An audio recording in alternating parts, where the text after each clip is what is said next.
नमस्कार, मैं कमलेश कुमार राय।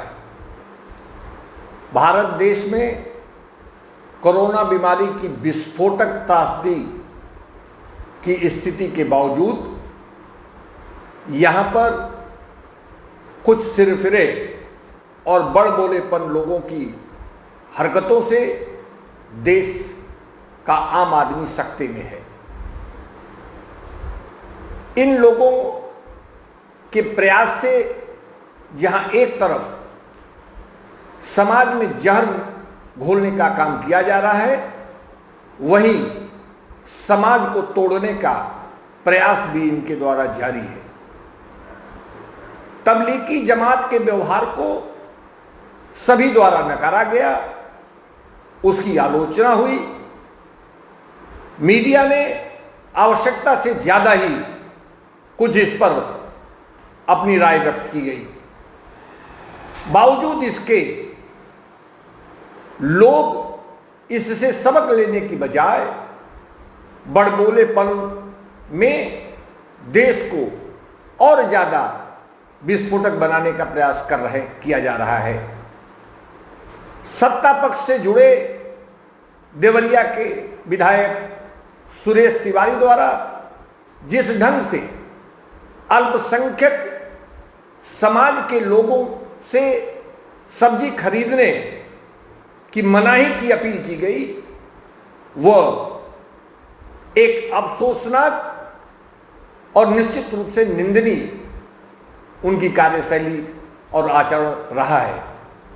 वहीं दूसरी तरफ लखनऊ में बृजभूषण राजपूत विधायक, जिनका भी संबंध भाजपा से है, उनके द्वारा भी गोमती नगर इलाके में एक ठेले वाले सब्जी वाले से उसका नाम पूछकर उसको जलील करने के बाद उसकी धर्म की जानकारी होने पर उसे उस इलाके में भविष्य में आने पर सख्ती से मनाही करने की बात सामने आने पर लोग सख्ते में आ गए।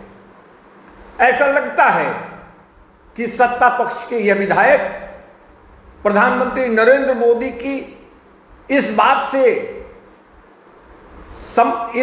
सहमत नहीं रखते हैं, जिसमें प्रधानमंत्री द्वारा कहा गया है कि कोरोना की इस विपदा से लड़ने के लिए सभी को कंधे से कंधा मिलाकर जाति, वर्ग, धर्म, क्षेत्र से ऊपर उठकर इस त्रासदी से लड़ना होगा, तभी हम इस त्रासदी पर विजय पा पाएंगे। लेकिन अफसोस की स्थिति यह है कि प्रधानमंत्री के इस अपील को भी उन्हीं के दल के विधायकों द्वारा नजरअंदाज किया जा रहा है। देवरिया के विधायक की अपील को राष्ट्रीय भाजपा के राष्ट्रीय अध्यक्ष जेपी नड्डा द्वारा गंभीरता से संज्ञान में लेने के बाद उनके हस्तक्षेप पर विधायक जी को नोटिस जरूर थमाई गई है।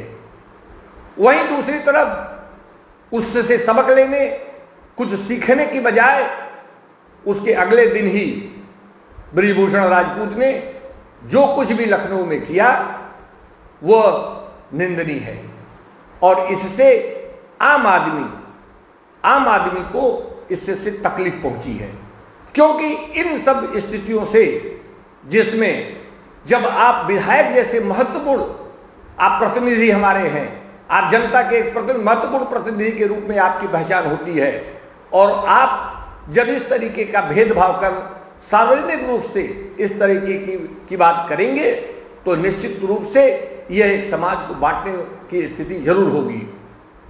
वहीं दूसरी तरफ आए दिन पथराव की घटनाएं देखने को मिल रही हैं। हमारे तमाम स्वास्थ्य कर्मियों पर, डॉक्टरों पर दुर्व्यवहार किए जा रहे हैं। अभी हाल ही में आगरा में लोगों को अपने घरों में रहने की हिदायत पर पुलिस पर भीड़ ने आक्रमण कर दिया। वहीं रामपुर में भी पुलिस से लोगों द्वारा हाथापाई की गई। महाराष्ट्र के औरंगाबाद में एक मस्जिद में 40 से ज्यादा लोग नमाज पढ़ने के लिए इकट्ठे हुए थे। इसकी सूचना मिलने पर जब मौके पर पुलिस पहुंचती है तो पुलिस की मनाही के बाद पुलिस पर लोगों द्वारा पथराव किया जाता है। यह सब कुछ एक घातक स्थिति को जन्म देती है। हमें ये समझने की जरूरत है कि हमारी पुलिस व्यवस्था हो या हमारी सरकारें हों, हमारे डॉक्टर्स हो, सेवा स्वास्थ्य से संबंधित हमारे कर्मचारी हो, आखिर में वह किसके लिए जान हथेली पर लेकर लोगों की सेवा में जुटे हुए हैं। बावजूद इसके उनको सम्मान देने की बजाय, उनकी बात समझने के बजाय हम उनसे दुर्व्यवहार करते हैं, उन पर आक्रमण करते हैं, उन पर पथराव करते हैं। यह किस स्थिति को बताता है? ये सारी स्थितियां देश के भविष्य के लिए, देश की समृद्धि के लिए और इस त्रासदी से लड़ने के लिए एक घातक स्थिति है, एक बड़ी रुकावट है।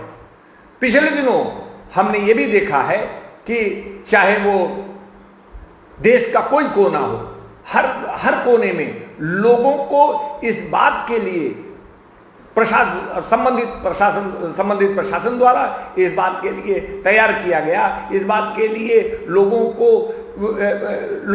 को गंभीरता से समझाने का प्रयास किया जा रहा है कि आप स्थिति को समझें और आप इस लॉकडाउन में अगर आप हमारी मदद नहीं करेंगे, अगर आप दूसरे की मदद नहीं, आप अपनी मदद खुद अगर नहीं कर पाएंगे तो देश को एक भारी संकट में डालने का यह आपका कुप्रयास होगा। आए दिन आज तक जो स्थिति देश की है, 31,000 से ज्यादा लोग संक्रमित हो चुके हैं, 10,000 के करीब लोग इस बीमारी से मर चुके हैं। आने वाला दिन गंभीर स्थिति को जन्म देता दिख रहा है। आने वाला मई माह एक गंभीर स्थिति है, ऐसा जानकार बताते हैं। इसके बावजूद हम अन्य देशों से सबक लेने की बजाय, सबक न लेकर हम इस तरीके का जो कार्य कर रहे हैं, इस तरीके का जो असहयोग कार्य कर रहे हैं, यह एक दुखद स्थिति है। इससे हम दूसरे का नहीं बल्कि अपना नुकसान करेंगे। ऐसी यह एक गंभीर स्थिति है, हमें इसे समझना पड़ेगा। हमें देश के इस संकट में सबको एक साथ मिलकर इस त्रासदी से लड़ने की जरूरत है, न कि इसमें असहयोग करने की।